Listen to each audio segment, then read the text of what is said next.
Bueno, voy a hablar rapidito, voy a leer igual rapidito sobre, o sea, un poco la historia de las personas LGBT y cómo, hasta cómo ha llegado ahora a esta tensión política y lo que se podría llamar una comunidad LGBT o un movimiento LGBT en Cuba.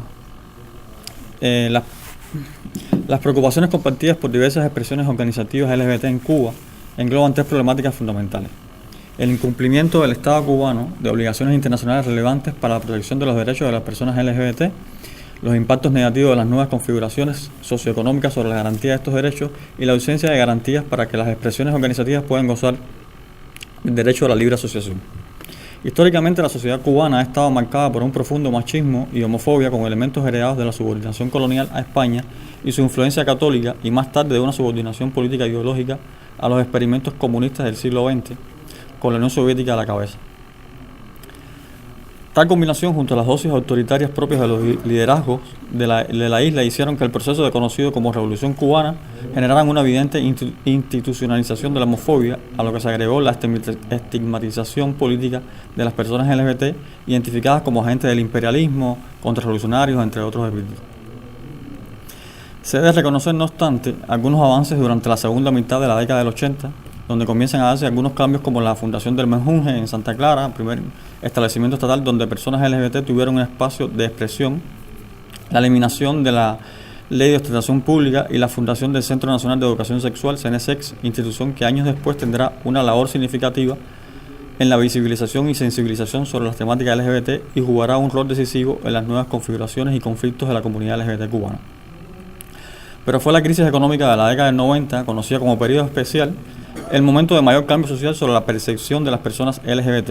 En el 93, la comunidad médica comenzó a describir la homosexualidad como una condición natural minoritaria, en vez de una perversa elección, y se comenzaron a producir filmes y documentales que condenaban la discriminación por orientación sexual, entre las que se destacó el filme Fresa y Chocolate, que generó un vivo debate social alrededor del tema, a pesar de que el Partido Comunista llenaba los cines con sus miembros, ¿no?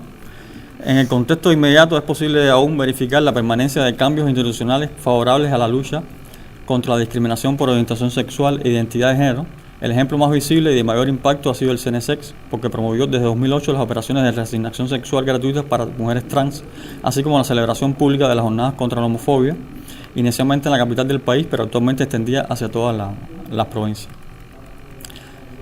También resulta significativo que personas LGBT hayan comenzado a ser aceptadas como sujetos en las vidas políticas del país. Ejemplos son la elección por primera vez de una mujer trans a un cargo público en 2012 y la incorporación en 2018. Sí, sorry. Es las 12 menos cuarto ya. Sí, es que el tiempo. Sí, no se entiende. Y la incorporación en 2018 a la Asamblea Nacional del Poder Popular de un parlamentario activista abiertamente gay. Asimismo, el Partido Comunista de Cuba, durante su conferencia en 2017, aprobó un lineamiento en contra de los prejuicios y conductas discriminatorias hacia las personas LGBT y recomendó la presencia de la diversidad sexual en los medios nacionales. Adicionalmente, la conceptualización del modelo económico y social cubano de desarrollo socialista estableció como principio el reconocimiento de la igualdad de derechos, el respeto a la diversidad y el enfrentamiento a toda forma de discriminación, incluidas por género, identidad de género u orientación sexual. Sin embargo, tales enunciados aún no se traducen en cambios reales. Los principios de igualdad y no discriminación no están siendo garantizados a las personas LGBT en el ámbito laboral, aunque el Código de Trabajo en 2014 promueve la no discriminación en el acceso al trabajo por motivos de orientación sexual. No existe una disposición efectiva en su cuerpo ni en su reglamento adjunto que sancione a los actores de violaciones a los derechos de las personas LGBT en el ámbito laboral. Adicionalmente, la norma excluye la identidad de género y el ser seropositivo al VIH, que constituyen condiciones de gran relevancia para las personas, lo cual se estuvo incluido en el anteproyecto de ley. O sea, lo sacaron luego. Los mecanismos institucionales para proteger el derecho a la educación de las personas LGBTI son muy limitados. La estrategia educativa plasmada en el Programa Nacional de Educación Sexual, generado por el CNC, no tiene carácter de aplicación obligatoria en el Sistema Nacional de Enseñanza. Es frecuente la deserción escolar de personas LGBT debido a que las instituciones del sistema educativo no garantizan que los docentes tengan conocimientos y habilidades para enfrentar el bullying homofóbico y transfóbico. Bueno, algo tan sencillo como ir con el pelo largo un varón es muy difícil. La libertad de opinión e información a activistas es restringida en virtud del monopolio estatal sobre los medios de comunicación. No solo es imposible acceder a los medios nacionales y locales de difusión como radio y televisión, sino que varios sitios web permanecen bloqueados para su acceso de la isla. Se destacan en este caso algunas web de reciente creación con líneas editoriales enfocadas a la comunidad LGBT cubana como Tremenda Nota y ADN Cuba. Las desigualdades territoriales dificultan el acceso a servicios de salud de personas transgénero. Los ciudadanos que residen en provincias diferentes a La Habana pueden enfrentar mayores obstáculos. El Estado cubano no ha ofrecido una reparación histórica a miembros de la comunidad LGBT víctimas de la represión y discriminación estatal durante la década del 60 y 70 del pasado siglo, y se han ofrecido garantías de no repetición. O sea, una oportunidad ideal hubiera sido que Raúl Castro, en su mandato, en su periodo de presidente, hubiera pedido disculpas, porque él fue el ministro de las Fuerzas Armadas en el momento en que estaban las UMAP.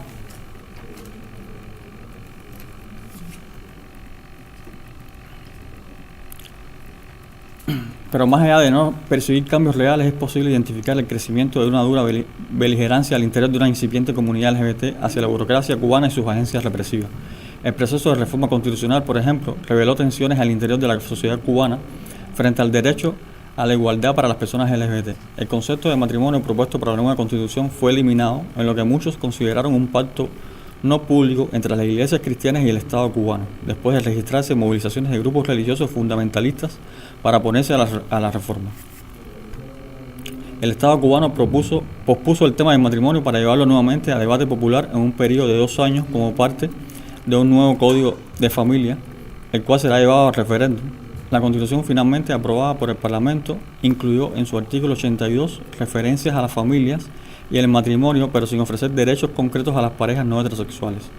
La actual fórmula ha sido igualmente rechazada tanto por activistas LGBT como por las iglesias fundamentalistas. Estas últimas se siguen movilizando cada vez más con más fuerza, mientras que las acciones públicas de la comunidad LGBT son perseguidas y boicoteadas por la seguridad del Estado, en un panorama de enfrentamientos que parecen ir en aumento.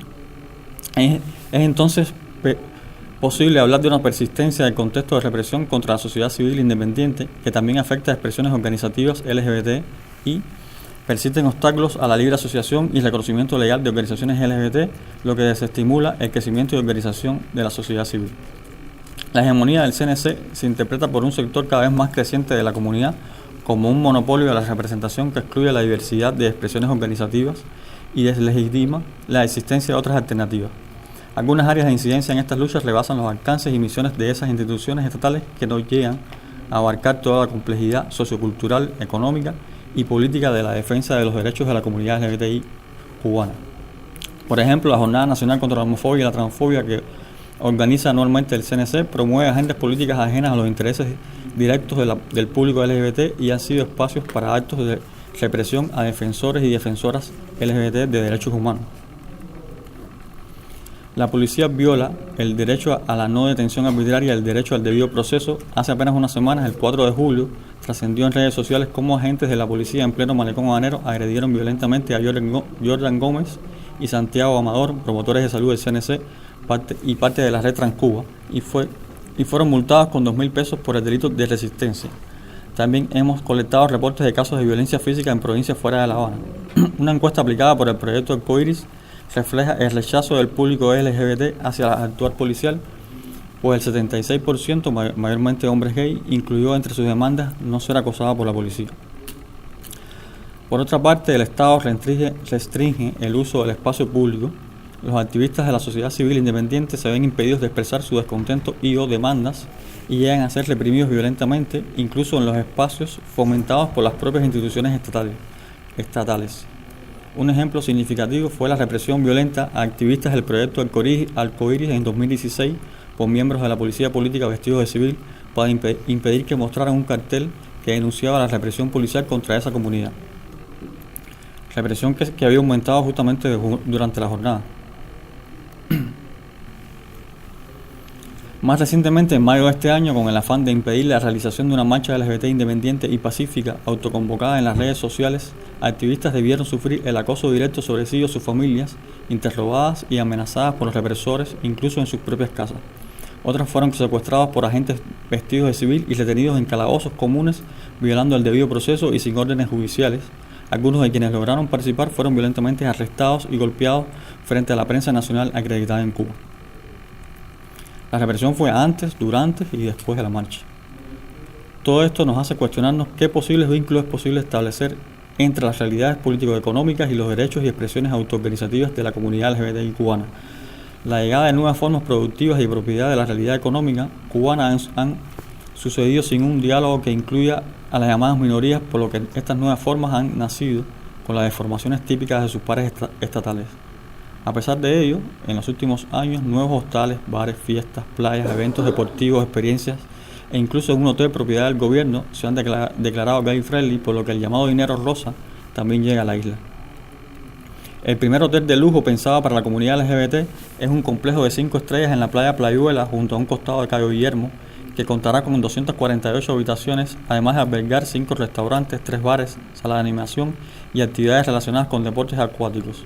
La compañía busca desarrollar otras opciones como el primer solo adultos, que también se encontraría en Cayo Guillermo. A inicio de este año, la cadena hotelera también anunció la apertura de un nuevo hotel en Varadero. En este caso se trata del primer hotel en la isla solo para adultos. Según la Organización Mundial del Turismo, el público LGBTI mueve más del 10% del volumen de visitantes a nivel mundial. Este grupo desembolsa durante los viajes más de $300 millones al año, 300.000 millones de dólares al año, una cifra que supera incluso el gasto de los viajeros chinos, el primer país emisor de turistas del mundo. Cuba ya se preparaba para recibir cruceros gay provenientes de Estados Unidos, pretensión ahora anulada tras las medidas de la actual administración estadounidense, por lo que no ha sido posible corroborar si los sucesos del 11M, de la marcha independiente, momento en que muchos han considerado punto crítico de la conformación de un verdadero movimiento LGBTI cubano, han tenido repercusión en ese nivel. Lo cierto es que la industria turística asociada a la comunidad LGBT puede también sufrir el impacto negativo de estas tensiones. Estos desarrollos se dan a la par de las tensiones antes descritas para la realidad cubana, donde las parejas homosexuales son también discriminadas al interior de establecimientos privados que ofrecen espacios para el esparcimiento. Incluso aquellos catalogados como gay friendly no escapan de esta realidad. ¿Es posible crear una industria turística completamente ajena a las circunstancias sociopolíticas del país donde están enclavados los establecimientos? Quizás sí, pero lo cierto es que la resolución 54, aprobada el año pasado por el Ministerio de Comercio Interior sobre la protección al consumidor, no penaliza los actos discriminatorios asociados a la orientación sexual y la identidad de género. También es cierto que ninguna pareja LGBTI irá a casarse a Cuba, pues tal derecho no es posible aún. Y también es cierto que la comunidad LGBT cubana no parece contentarse con el destino que le ha tocado y no aplaudirá cruceros y hoteles gay friendly mientras sufre la represión del gobierno cubano. Muchas gracias.